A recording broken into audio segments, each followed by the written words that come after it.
श्रीगुरुभ्यो नमः। हरि ओम्। श्रीमहागणाधिपते नमः। श्रीमहासरस्वत्यै नमः। श्रीगुरुभ्यो नमः। हरि ओम्। जगतं पितरं वन्दे पार्वती परमेश्वरं। సర్వం శ్రీ అంబికానుగ్రహకటాక్షవలసిద్ధం.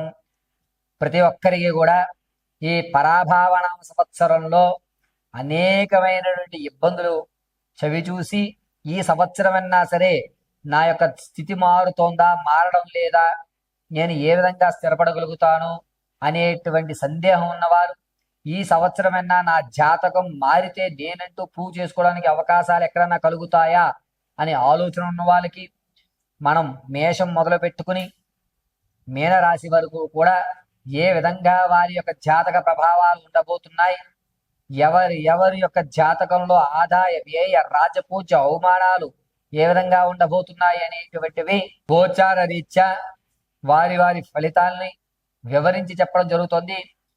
క్షుప్తంగా ఆదాయ వ్యయ రాజపూజ్య అవమానాలు, వారి యొక్క స్థితిగతులు ఈ సంవత్సరం అంతా ఏ విధంగా ఉండబోతోంది అనేది మనం ఇప్పుడు వివరణగా చూద్దాం. పరాభావన సంవత్సరంలో ద్వాదశ రాశుల్లో సింహరాశి వారి యొక్క ఆదాయ వ్యయ రాజపూజ్య అవమానాలు మనం పరిశీలన చేస్తూ ఈ సంవత్సరం అంతా కూడా ఏ విధంగా ఉండబోతుందనే విషయానికి వస్తే కనుక ఆదాయం 5 గాను, వ్యయం 5 గాను, రాజపూజ్యాలు 7 గాను, అవమానాలు 7 గాను ఉంటాయి. సింహరాశి వారు క్రిత సంవత్సరం కంటే ఈ సంవత్సరం ఒక మెట్టెక్కేటువంటి అవకాశాలే కనబడుతున్నాయి. ఆర్థికంగా నిలబడతారు. ఆకస్మికమైన ధనం లభించేటువంటి అవకాశం గోచరిస్తోంది. ఈ ఆకస్మికంగా వచ్చేటువంటి ధనాన్ని మీరు వెంటనే ఎవరిదానికైనా ఇన్వెస్ట్మెంట్లు పెడతారు తప్ప మీ దగ్గర ఉంచుకోరు.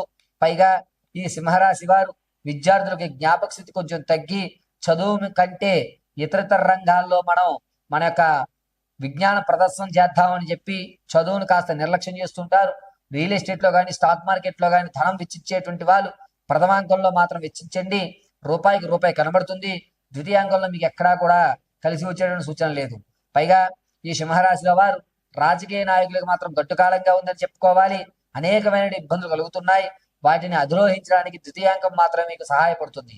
పాత స్నేహితులు ఎవరైతే ఉన్నారో వీరి వల్ల అనేకమైన ఇబ్బందులు, ఇంతవరకు మీరు విడిచిపెట్టినటువంటి కేసులు కానీ మీరు పడినటువంటి అవమానాలు ఏవైతే ఉన్నాయో అవి మళ్ళా పునరుద్ధరీకరణ అయ్యేటువంటి అవకాశం గోచరిస్తోంది. పైగా ఈ సింహరాశి వారు ఈ సంవత్సరం అంతా కూడాను ఈశ్వర క్షేత్రాల్ని దర్శనం చేయండి. చాలా అద్భుతమైన ఫలితాలు మీరు చూస్తూ ఉంటారు. జ్ఞాపక శక్తి తగ్గడం వల్ల విలువైన పత్రాలను ఎక్కడో పెట్టి దొంగల పాలైపోయాయి అనే భ్రమలో ఉండడం అనేది జరుగుతూ ఉంటుంది. మానసికమైన ఇబ్బందులు కలుగుతున్నాయి. ఎక్కడా కూడా మీరు ఆలోచించేటువంటి విధానం చాలా క్లియర్గా ఉన్నా సరే తెలిసి తప్పులు చేస్తున్నారు. దీనివల్ల మీ పనులు అనేటువంటి ఆటంకాలకు ఏర్పడే అవకాశం గోచరిస్తోంది. మీరు అనుకున్న పని ఎటువంటి ఇబ్బందులు లేకుండా పూర్తి చేయండి తప్ప సంకోచం మాత్రం పెట్టుకోవద్దు. కానీ ఏదో మనసులో ఒక చిన్న సందేహం ఏర్పడుతుంది. అయినా సరే నేను చేసేది ఖచ్చితమైన నిర్ణయం తీసుకుని మీరు పనులు చేయండి. అద్భుతంగా కలిసి వస్తుంది. సింహరాశి వారికి ఆరోగ్యం విషయంలో కాస్త జాగ్రత్తగా ఉండాలి. లంగ్స్కి సంబంధించి అదేవిధంగా కాలేయానికి సంబంధించి కొన్ని ఇబ్బందులు ఎదుర్కొనేటువంటి అవకాశం గోచరిస్తోంది. తాత ముత్తాతల నుంచి లభించేటువంటి ఆకస్మిక ధనం ఏదైతే ఉందో అది వచ్చేటువంటి సూచన ఎక్కువగా లభిస్తోంది. పైగా ఈ సింహరాశి వారు మీ యొక్క ఆలోచన విధానాన్ని కొంచెం మారుస్తున్నారు. కొన్ని రోజుల పాటు జనాలకు దూరంగా దైవ సంబంధితమైన కార్యక్రమాల్లో పాల్గొంటూ అనేది ఎక్కువ జరుగుతుంది. ఎవరూ లేని ఒంటరి ప్రదేశంలో ఉన్న ఏకత్వంగా మీరు ఒక్కళ్ళే ఉండి ధ్యానం చేయడానికి కానీ నేను ఏదో చెయ్యాలి అంటే ఒంటరితనాన్ని నేను అనుభవించాలి అనేటువంటి ఖచ్చితమైన నిర్ణయానికి అయితే వస్తారు. దీనివల్ల రానున్న రోజుల్లో అద్భుతమైన ఫలితాలు మీరు చూడడం జరుగుతుంది. కానీ ఈ సింహరాశి వారి యొక్క ప్రవర్తన చూసి ఎదుటి వారందరూ కూడా ఏమైపోతారో అనేటువంటి ఒక భ్రమలో ఉంటారు. ఏమీ కాదు, మీరు తీసుకున్న నిర్ణయం ఖచ్చితంగా ఉంటుంది. ఖచ్చితంగా మీ నిర్ణయాలకు మీరు గౌరవించుకోండి. అద్భుతమైన ఫలితాలు అయితే చూస్తూ ఉంటారు. ఈ సింహరాశి వారు ఈ సంవత్సరం అంతా కూడాను చక్కగా ఈశ్వరారాధన కానీ లేదా రుద్రహోమాలు కానీ రుద్రాభిషేకాలు కానీ చేయిస్తూ ఉండండి. అద్భుతంగా పరమశివుడు మిమ్మల్ని రక్షిస్తూ ఉంటాడు. నేను ఇప్పుడు చెప్పేటువంటి ప్రతి రాశి ఫలితము కూడా గోచార రీత్యా మాత్రమే తెలియజేయడం జరిగింది. వ్యక్తిగతంగా మీ జాతకాన్ని తెలుసుకోవడానికి కింద స్క్రోల్ అవుతున్న నెంబర్ని సంప్రదించండి. ఆ నెంబర్ సంప్రదించినప్పుడు మీ date of birth, time, place of birth ఈ 3 ఆధారాలుగా మీ పూర్తి జాతకాన్ని విశదీకరించి చెప్పడం జరుగుతుంది. ఒకవేళ మీకు డేట్ ఆఫ్ బర్త్లో కానీ, టైంలో కానీ, ప్రదేశంలో కానీ ఏదన్నా తెలియకపోతే మీ ఫోటోను మాకు వాట్సాప్ చేయడం, మేము అడిగేటువంటి 3 ప్రశ్నలకు మీరు సమాధానం చెప్పడం వల్ల ఆ గణాంక పరిమాణాన్ని బట్టి మీ జాతకాన్ని విశదీకరించి వివరించి చెప్పడం జరుగుతుంది. ఖచ్చితంగా మీకు ఉద్యోగ ప్రాప్తి ఎప్పుడు కలుగుతుంది, గ్రహదోషాలు ఏమన్నా ఉన్నాయా, వివాహం కాకపోవడానికి కారణం ఏమిటి, సంతానం కలగకపోతే కనుక ఏ విధమైనటువంటి పరిహారాలు చేసుకోవాలి, అదేవిధంగా ఉద్యోగంలో ప్రమోషన్ రావడానికి ఏ విధమైనటువంటి దేవతారాధన చేయాలి, ఏ రోజు ఏ దీపారాధన గావించుకుంటే ఏ దేవతామూర్తి యొక్క నామస్మరణ మనం చేస్తే మనకి కలిసి వచ్చేటువంటి యోచనగా ఉంటుంది, ఆర్థికంగా నిలబడాలి అంటే గనక ఏ దేవతామూర్తి యొక్క మూల మంత్రాన్ని మనం పఠించుకోవాలి, ప్రేమ వివాహం చేసుకోవాలా లేకపోతే అరేంజ్డ్ మ్యారేజ్ చేసుకోవాలా అనేటువంటి సందిగ్ధంలో ఉన్న మీ భవిష్యత్తు ఉన్నతమైన స్థితిగతులు పొందాలన్నా, పూర్తి మీ జాతకాన్ని తెలుసుకోవాలన్నా కింద స్క్రోల్ అవుతున్న నెంబర్ని సంప్రదించండి. పూర్తిగా మీ జాతకాన్ని తెలుసుకోండి. ఖచ్చితంగా చెప్తున్నాను, మరొకసారి వినండి. ఇప్పుడు వరకు నేను చెప్పినటువంటి ఈ ద్వాదశ రాశులు అంటే మేషం నుంచి మీనం వరకు కూడా గోచార రీత్యా మాత్రమే తెలియజేయడం జరిగింది. శ్రీ గురుభ్యో నమః. హరి ఓం. జగతం పితరం వందే పార్వతీ పరమేశ్వరం. అందరికీ కూడా పరాభావనామ సంవత్సరంలో అనుకున్నటువంటి కార్యక్రమాలు పూర్తి అవుతూ అప్పులు బాధలు లేకుండా, ఎటువంటి అనారోగ్య వ్యక్తులు లేకుండా పరిపూర్ణమైనటువంటి మీ ధర్మమైన మనోవాంఛలను తీరాలని ఆ జగదాంబిక దుర్గీ కటాక్షం కలుగుతూ ఉండాలని మనస్ఫూర్తిగా కోరుకుంటూ అందరికీ ఉగాది శుభాకాంక్షలు. అయితే ఈ ఉగాది నుంచి కూడా మన భారతదేశంలో జరిగేటువంటి మార్పులు ఏమిటి, అది రాజకీయంగా కానీ ఏమైనా అలజడులు జరుగుతాయా, పెను ప్రమాదాలు ఏమైనా పొంచి ఉన్నాయా, గ్రహణాలు ఏ నెలలో వస్తున్నాయి, అదేవిధంగా రైతులకు కానీ నిరుద్యోగులకు కానీ ఉద్యోగంలో ప్రమోషన్ల కోసం ఎదురు చూస్తున్న వారికి కానీ ఏ విధమైన ఫలితాలు జరగబోతున్నాయి, ఈ పరాభావనామ సంవత్సరం రాజుస్థానం, మంత్రిస్థానం, అదేవిధంగా సైన్యాధిపతి, ధాన్యాధిపతి, రసాధిపతి, మేఘాధిపతి, నీరసాధిపతులు ఎవరు, వారి ఆ యొక్క పదవి వల్ల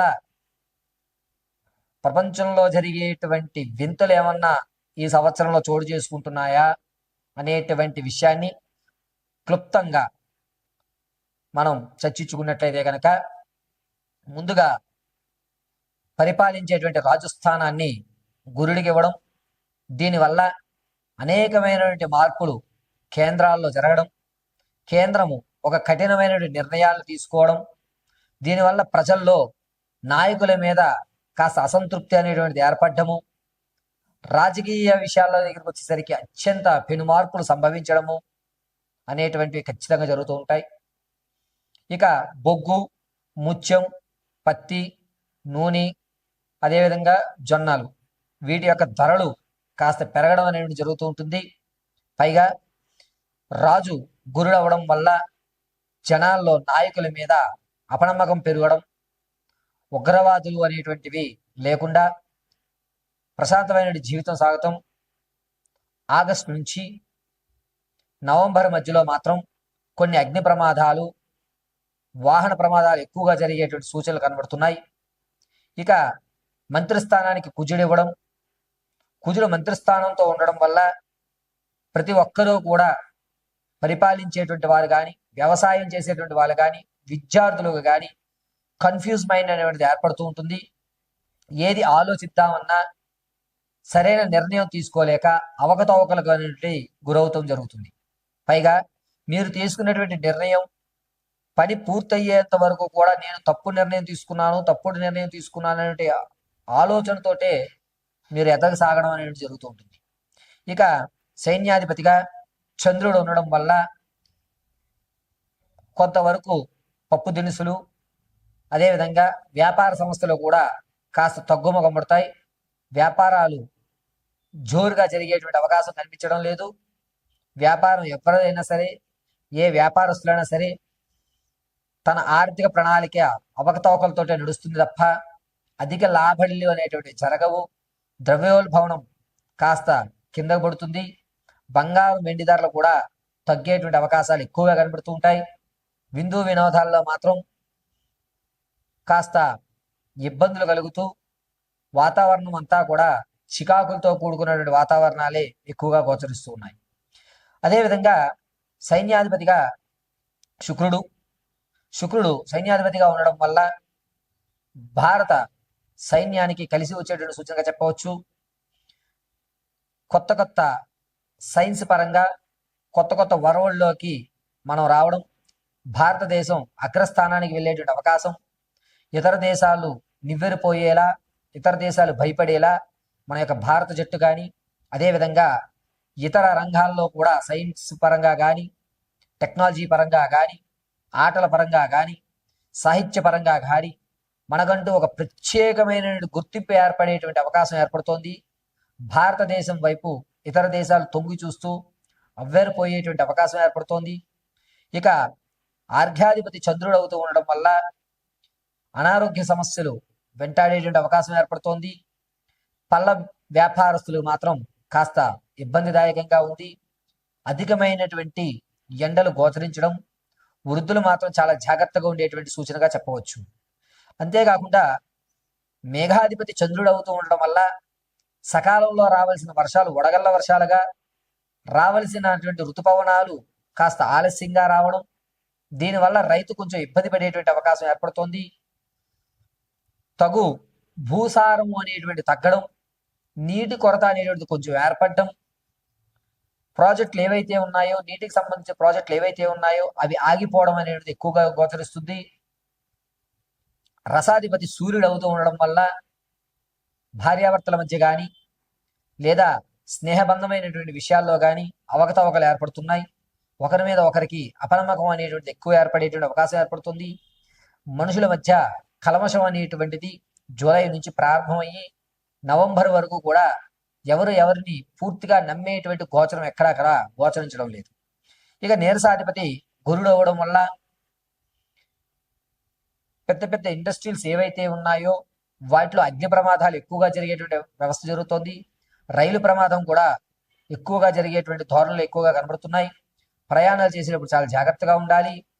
ముఖ్యంగా ఈ గనుల్లో పనిచేసే వాళ్ళు కానీ, అదేవిధంగా చిన్న చిన్న వర్తకాలు పెట్టుకునేటువంటి వారు, అంటే రోడ్డు పక్కన టెంట్లు వేసి సామాగ్రి అమ్ముకునేటువంటి వారు కొంచెం జాగ్రత్తగా ఉండాలి. పెను ప్రమాదాలు ఎక్కువగా ఉన్నాయి. ఈ ప్రమాదాలన్నీ కూడా గనుల్లో కానీ ఇక్కడ కానీ జరిగేటువంటి ప్రమాదాలు ఎక్కువ కూడా ఏప్రిల్ 18వ తారీఖు నుంచి ప్రారంభమయ్యి జూలై 24 వరకు కూడా ఈ గనుల్లో కొన్ని ఇబ్బందులు కలగడం, ప్రభుత్వ శాఖల్లో కూడా అనూహ్యంగా బిల్డింగులు కూలడం కానీ కుంచుకుపోవడం అనేటువంటి వ్యవస్థ ఎక్కువగా గోచరిస్తుంది. ఇక ఈ సంవత్సరంలో ఎట్టి పరిస్థితుల్లోనూ ఏ మాసంలో కూడా గ్రహణాలు మన భారతదేశంలో కనిపించవు. ఈ పరాభావన సంవత్సరంలో 3 గ్రహణాలు మనకి గోచరిస్తున్నాయి. అందులో మొట్టమొదటిది ఆగస్టు 12వ తారీఖున సంపూర్ణ సూర్యగ్రహణం, 27వ తారీఖున చంద్రగ్రహణం, ఫిబ్రవరి 6, 2027లో సూర్యగ్రహణం గోచరిస్తోంది. ఈ 3 గ్రహాలు కూడా మన యొక్క భారతదేశంలో కనిపించవు కాబట్టి ఈ సంవత్సరం గ్రహణాలు లేవని మాత్రం మనం చెప్పుకోవచ్చు. ఇక మోడాలు అనేటువంటివి గురుమోడవి జూలై 15వ తారీఖు నుంచి ప్రారంభమవుతుంది. ఈ మోడవి చాలా తక్కువ రోజులే ఉంటుంది. దీనివల్ల ఎక్కడా కూడా ఇబ్బందులు కలిగేటువంటి అవకాశం లేదు. ఈ గురుమూడమి శుక్రమూడములు కూడా ఆగస్టు నెలలో జూలై నెలలోనే గోచరిస్తున్నాయి. ఈ ఆగస్ట్ జూలై ఈ 2 నెలల్లో కూడా మూడాలు అనేటువంటి చాలా తక్కువ ఏర్పడుతూ ఉండడం వల్ల వివాహాది శుభ కార్యక్రమాలకి జూలై ఆగస్టు మంచి రోజులు కాదు అని మనం చెప్పుకోవచ్చు.